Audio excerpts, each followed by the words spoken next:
Thank you for joining me on my Facebook Live this morning. As always, please feel free to ask questions in the comments. I will answer throughout the live, so just ask away. If you're listening to the recording, I will regularly check back, so again, feel free to ask questions. If you don't know me, my name is Paula Hoger. I've been a dog trainer operating in the Ottawa Valley for the last 25 years. When I started dog training, I was just like you. I knew I wanted this well-behaved dog, but had no clue how to get there or even what that meant. I tried to be ready. I read all the books I could get my hands on, and still I didn't get it. So much conflicting information. I was constantly trying new things and nothing worked. My first class was with a very well-known positive school. I finished that first puppy class with a dog who sat great when I had a cookie, but still pulled like a truck. So I was looking for something more because I knew that wasn't it. Um, Needless to say, a dog who only sits for a cookie is a bribe and pretty useless in the real world. And that's what I see a lot in my clients. Their dogs are great when you pull out a cookie and they're looking at it, but other than that, nobody has an idea how to get your dog to listen. My dog is well behaved in the house, but my dog doesn't behave out in public or when he sees a dog or when he sees a child or when my 3-year-old's running around. I hear that all the time. Um, then I went to an old school correction trainer. He was a very good old school correction training, but and this is why I understand people who go from positive dog training or who are scared of using food or rewards to train their dogs because they're like, it doesn't work. Maybe they've had a bad experience with a previous dog, or you see the ads. You used to see the ads in the yellow pages where a piece of food and a big extra, we're so proud we don't use food. That's not the answer. Let me finish my story and I'll explain why that wasn't the answer. Um, After one session with the correction trainer, my dog was better behaved, without a doubt. My dog walked nicely on a leash. He stopped jumping on me and was much better with strangers. He sat, he stayed. Wasn't perfect, but it was definitely a huge improvement. And this sounds wonderful, right? Unfortunately, those instant results came with a pretty heavy price tag. My dog hated to work with me. Our relationship was destroyed. I went from a fun, happy puppy to a dog that didn't wag his tail when we went to train. And even though he walked better on leash, still had zero recall because there was no relationship. He didn't love to be with me. And really, that's what we want. We want a dog who enjoys us and we enjoy them. Who would want to come to an owner that was constantly correcting them? This makes sense. Even our healing, eventually what happened is he would heal nearby, but he would never be in the position. But in the position was where he got corrected. Um, I had a lot to learn still, and I knew there had to be a better way. And this is where it began my lifelong journey on how to train a dog with respect, kindness, and still achieve an extremely well-trained dog. So thank you for joining me as I give you my insights that I've acquired in the past 3 decades and show you how you can do this without resorting to suppression and intimidation, which is my goal for all of you, that you have a wonderful relationship, excuse me, a wonderful relationship and a really well-behaved dog. As I go through this live, feel free to ask questions in the comments. I will answer throughout the live, so just ask away. If you are listening to the recording, let me know by using hashtag replay in the comments section. And please feel free to ask anything you want if you're watching the playback, as I do regularly check back and answer questions. For those of you on the call today, say hello, tell me where you're from. This week, I want to know what your favorite thing to do with your dog is. Is it to cuddle on the couch? Is it to play agility? Is it to go for a hike? What brings you joy with your dog? I love to train, but I think my favorite thing to do with my dogs is to hike, especially somewhere new. We are lucky to live in an area with beautiful hiking trails, especially at this time of year in the fall when the colors are so spectacular. But even better is to head off into the bush and off trail. And I love to just go out into the forest and get lost. Of course, I say this with caution, make sure you have your phone or a compass and know what you're doing to be able to get back, because getting lost is fun, but getting lost and not knowing how to go home is a 911 call. Don't do that. Okay. While we give people a couple of minutes to join us, I am going to talk about something that came up for me this week. I am very excited. I recently signed up for a Tony Robbins event, something I've been meaning to do for years. Anyway, anyways, before the event, you get access to online training. And right now, the section I am working on is all about the forces that shape our lives. As always, for me, dog training mirrors my life and vice versa. The first thing is focus. The first thing they talk about on this course is focus. Whatever you focus on, energy flows. And I have talked about this before in a previous Facebook Live on mindset. When all you can, for example, if you have a reactive dog, when all you can think about is how your dog is going to be reactive, if you focus on what you're fearful of what you're scared of, you will manifest that. It's almost guaranteed what will happen because your responses to everything become fear-based. If instead you focus on, I've got this, I've got the tools to deal with this, and you have a plan if something goes wrong. Yes, when you're working with a reactive dog, the possibility of you pushing the dog past threshold because the environment changed unexpectedly or the dog's not in the correct state of mind, it happens. But part of my program is giving you a plan of what to do when it happens. I was speaking to a client the other day and she was like, okay, we're doing really well. They've started walking their dog again, but sometimes unplanned things happen, like a dog appears. And she's like, we panic and we don't know what to do. When I am walking a reactive dog and we're to the point where we're walking down the street and we think we're prepared for the unexpected, I am planning all the time. I am walking down the street going, if a dog showed up at that house right now, I would take my dog by the collar and go up this driveway and turn around and play ODR game. So because I've done this over and over during the walk, when something happens, my mind instantly has 15 scenarios that we've practiced and will pick the best one and respond.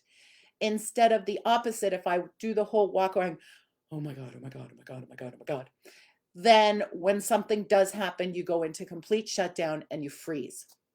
So it's really all about mindset. And because you are working with a dog, another living being, they are going to reflect your mindset.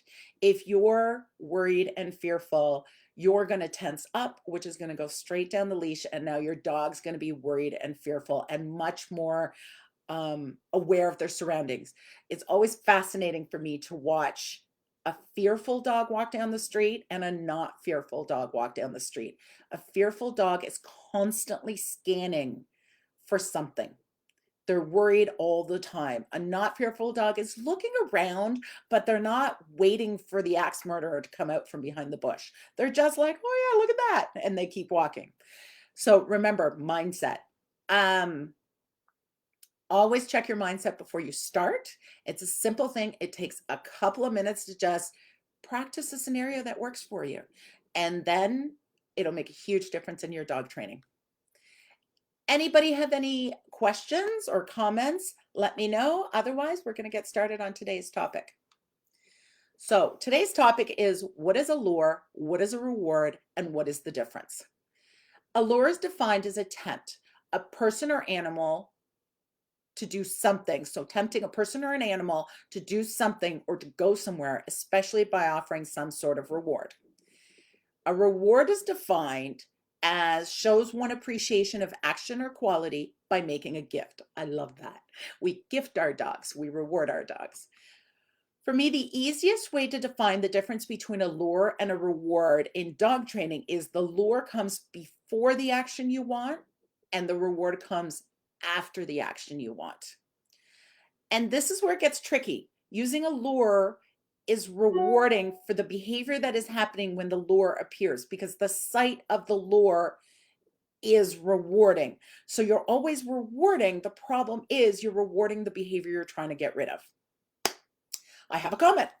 Hello, Alyssa. I am watching from Montreal. Oh, hi. She has a 10-pound Chihuahua Dachshund and now fostering a lab mix. So how do those two big different sizes get along? My biggest challenge is walking them both together. It is impossible to walk them without barking at every dog and human that they see. And this only happens when I walk them together. So Alyssa, are they able Are they calm and able to walk separately, calmly, and not reactive at all? And then as soon as they're together, they start to react? Just clarify that for me, and I'll come back to you. Okay, back to lure and rewards. Let me give you an example. Your dog won't come in from the yard. You open the door, shake the bag, you go out, you call, your dog's like, yeah, I'm busy. You shake, so you go inside, you grab the bag of dog cookies, you shake it, and that would be the lure because you're using it before the behavior you want of coming in from the yard. And because the bag of cookies has value because it has been paired with the cookie, your dog's like, oh yeah, I come for a bag of cookies. And then your dog comes in and you give him the cookie because it's interesting. We feel it would be wrong to shake a bag of cookies and not give them the cookie. Funny enough, we have no problem with calling them in and not giving them a cookie, which is why the bag of cookie works and calling come or their name doesn't. Think about that. Okay, so here's where understanding the difference between a lure and a reward is really important.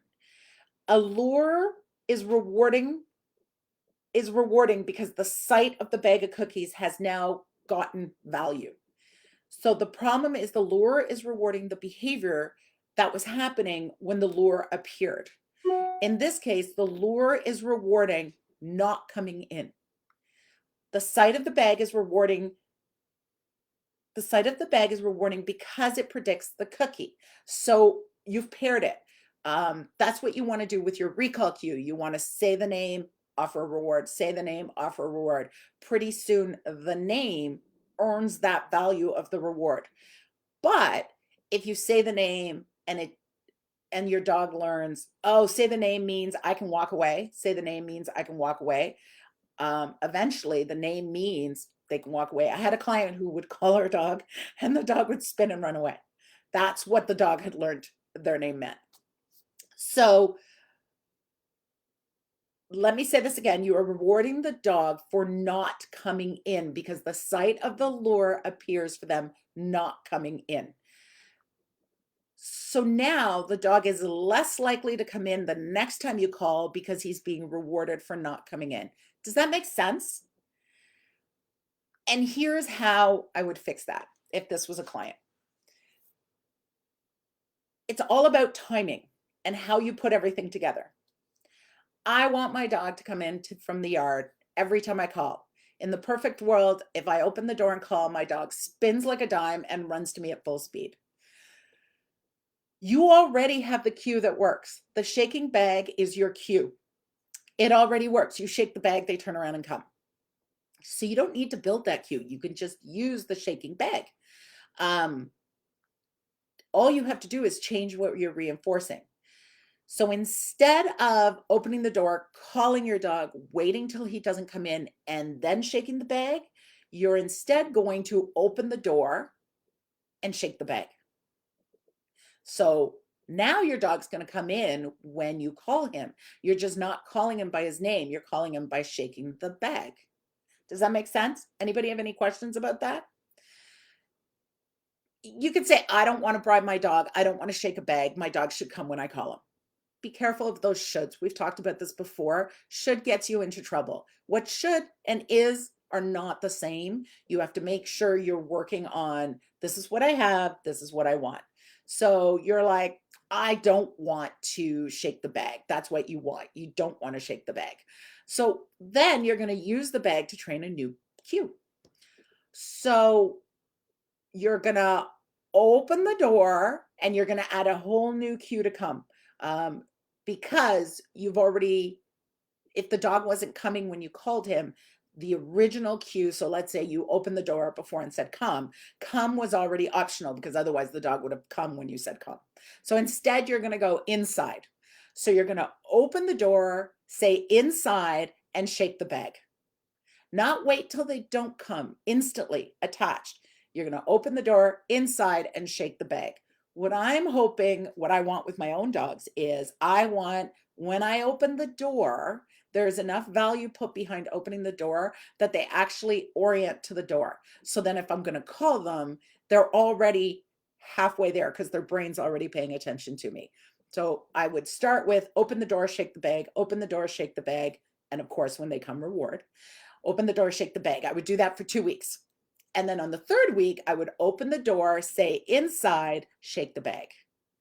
So now inside is going to become the predictor of the bag, and your dog's going to start coming in from it with the word inside.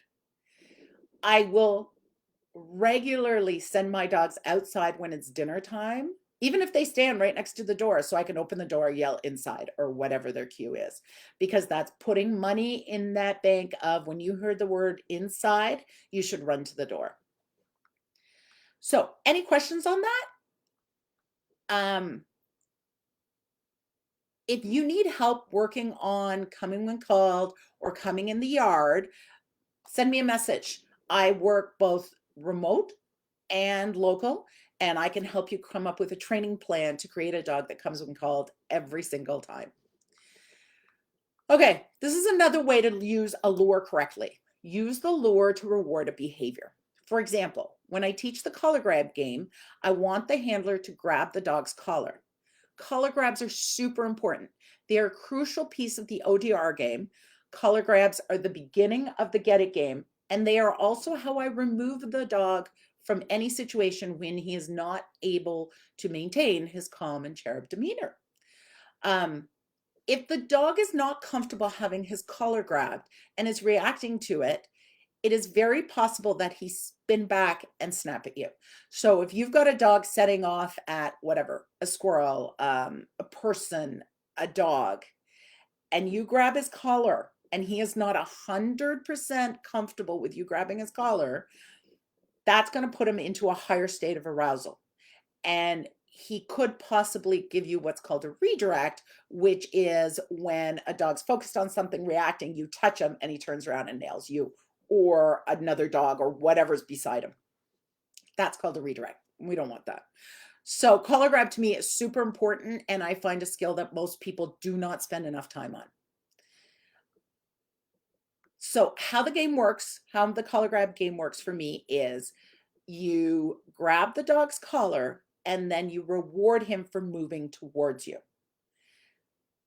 How you reward him for moving towards you is a lure, because when you grab your dog's collar, you show him the cookie at his nose and pull it. Let me do this so you can see it. You grab the dog's collar and then you put the cookie to his nose and then you pull it back towards you. So he has to step to get the cookie.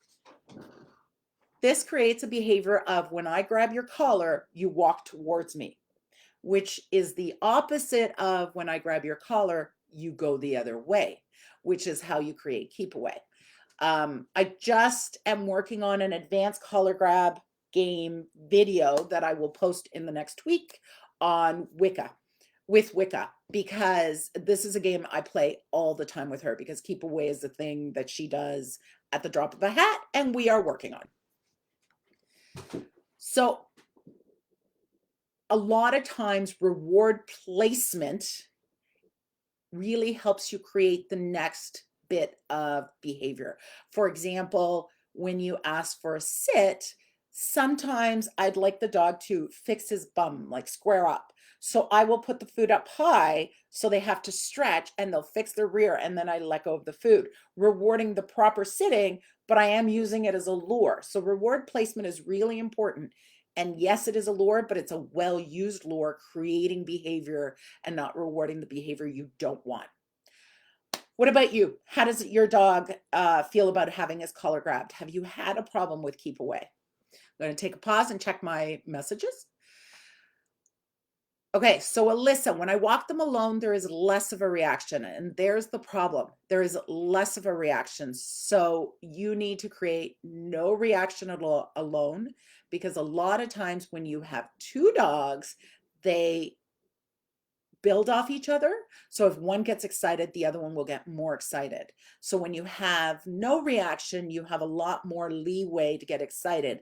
But when you already have a reaction that you might be managing to some extent, that's why with two of them, you're having a hard time.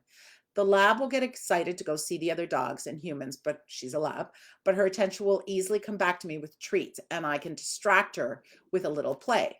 Mr. Dachshund will most often ignore every other dog or human, very dachshund-like, but is more fearful of big dogs. My dachshund has more territorial behaviors as well. Would you suggest I walk them alone and work individually with them? Very much. So let's break this down a little bit. You said the lab gets excited to see other dogs and humans, but her attention will easily come back to me with treats and I can distract her with a little play.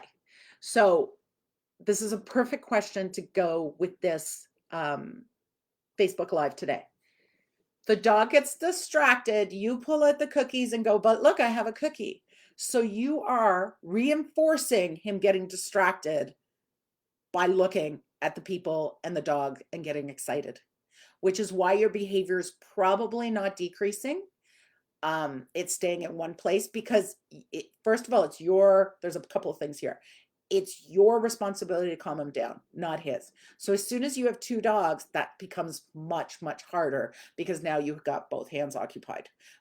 And the other thing is he reacts, you pull out the cookies, you are rewarding the reaction. So that gives you some stuff to think about. If you want more help with this, send me a message and we can set up a consult. Okay, back to our live. Crate training is another place where I use a lure, but differently than most do with better results.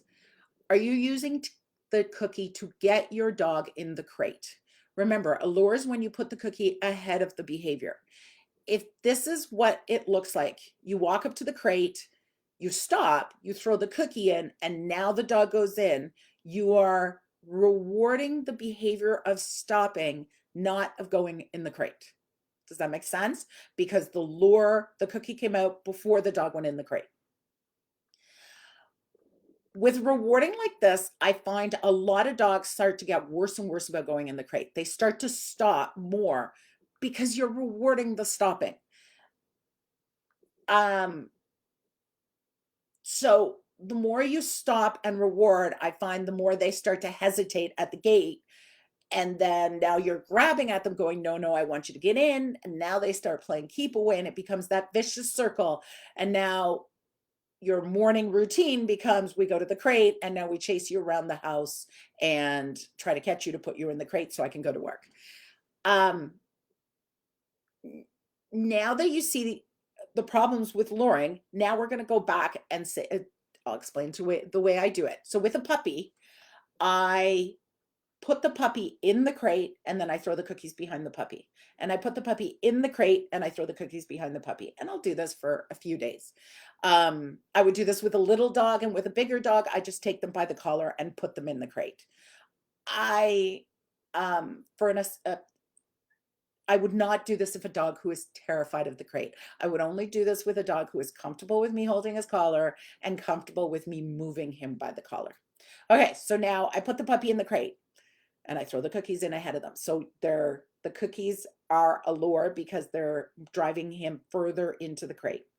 Now I take the puppy and I put him front feet in the crate and back feet out of the crate.